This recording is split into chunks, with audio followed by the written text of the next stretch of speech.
வீரா ஈரோட்டில் பார்த்தீங்கன்னா தன் சொந்த மகளுக்கு விஷத்தை வச்சு கொண்டு இருக்காரு தந்தை. இல்லாமல் மகளோட அம்மாவும் மகளோட தந்தையும் அவங்களும் தற்கொலை செஞ்சுக்கிட்டு இறந்துட்டாங்க. இந்த வீடியோவை முழுமையாக நான் உங்களுக்கு எக்ஸ்பிளைன் பண்ணுறேன். உங்கள் வீடியோவை ஸ்கிப் பண்ணாமல் பாருங்கள். மறக்காமல் நம்ம சேனலை சப்ஸ்கிரைப் பண்ணி வச்சுக்கோங்க. வாங்க வீடியோக்குள்ளே போகலாம். மொட்டக்குறிச்சி ஈரோடு மாவட்டம் கருங்கல் பாளையத்தை சேர்ந்தவர் ராஜேந்திரன். இவர் வயது பார்த்தீங்கன்னா 50 வயது. ஒரு நகை ஆசாரி. இவங்க மனைவி சகிலா, அவங்களுக்கு பார்த்தீங்கன்னா வயது 42 வயது. இதுக்கு ஒரு மகளும் இருக்காங்க. மகளுக்கு வயது பார்த்தீங்கன்னா 20 வயது ஆகுது. அவங்க பேர் பார்த்தீங்கன்னா தனியா. இவங்க பார்த்தீங்கன்னா 1.5 ஆண்டு முன்பு நெஞ்சை ஊத்துக்குழி பொன்னகரில் சொந்தமாக வீடு கட்டி குடும்பத்தோட வாழ்ந்துக்கிட்டு வந்துருந்துருக்காங்க. ராஜேந்திரனுக்கு பார்த்தீங்கன்னா வாயில கேன்சரும் இருந்திருக்கு. கேன்சர் இருந்தனால அவர் சிகிச்சையும் எடுத்துட்டு வந்துருக்காரு.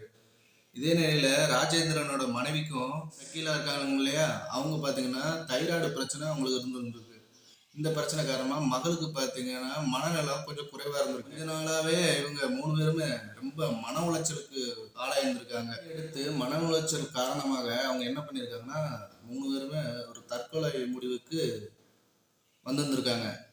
எல்லாருமே மொத்தமாகவும் சாப்பிட உட்காந்துருந்துருக்காங்க. ராஜேந்திரன் என்னென்னு பண்ணுறாருன்னு பார்த்தீங்கன்னா முதல்ல தனியாக்கு சாப்பாட்டில் விஷத்தை கலந்து கொடுத்துருக்காரு. கொடுத்தானே தனியாக அங்கே இறந்து போயிடுறாங்க. இறந்து போனோடனே இவங்க என்ன பண்ணியிருக்காங்க, விஷத்தை அதாவது உணவில் கலந்து அருந்துறத ஒரு வீடியோவாக எடுத்து உறவினர்களுக்கு வாட்ஸ்அப் மூலமாக வீடியோ அனுப்பியிருந்திருக்காங்க. அனுப்பிட்டு இவங்களும் விஷத்தை அருந்தி உயிரும் இழந்துட்டாங்க. இதை பார்த்த வாட்ஸ்அப்பில் ஓப்பன் பண்ணி பார்த்த உறவினர் இருக்காங்க இல்லையா, பார்த்தோன்னா பெரும் அதிர்ச்சிக்கு உள்ளாயிருந்திருக்காங்க. உடனே போய் வீடை போய் திறந்து பார்த்தோன்னா 3 பேரும் சடலமாக கிடந்து வந்திருக்காங்க. அப்புறம் பார்த்தீங்கன்னா மொடக்குறிச்சி போலீஸார் வந்து அங்கே இருக்கிறத எல்லாத்தையும் கைப்பற்றி இருந்திருக்காங்க.